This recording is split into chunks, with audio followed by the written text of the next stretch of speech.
દરરોજ લીલા ધાણાની ચટણીનું સેવન કરવાથી કિડનીને મળતો ફાયદો અદ્ભુત છે.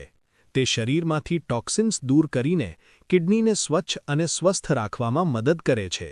જો કિડની યોગ્ય રીતે કામ ન કરે તો શરીરમાં ટોક્સિન્સ વધે છે, જેના કારણે સોજા, ઉલટી ઉબકા, થાક, ઓછી ભૂખ અને પેશાબના રંગમાં ફેરફાર જેવા લક્ષણો દેખાય છે. ગંભીર સ્થિતિમાં હાઈ બ્લડ પ્રેશર અને અનિમિયા જેવી સમસ્યાઓ પણ થઈ શકે છે. પરંતુ કુદરત પાસે છે તેનો ઉપાય. ગોખરૂ જેવી આયુર્વેદિક ઔષધિ કિડનીના સ્વાસ્થ્ય માટે ખૂબ જ ફાયદાકારક માનવામાં આવે છે. તેનું પાણી પીવાથી પેશાબમાં બળતરા, સોજા અને કિડની સંબંધિત તકલીફોમાં રાહત મળી શકે છે. ઘરે સરળ રીતે બનાવો પૌષ્ટિક ચટણી.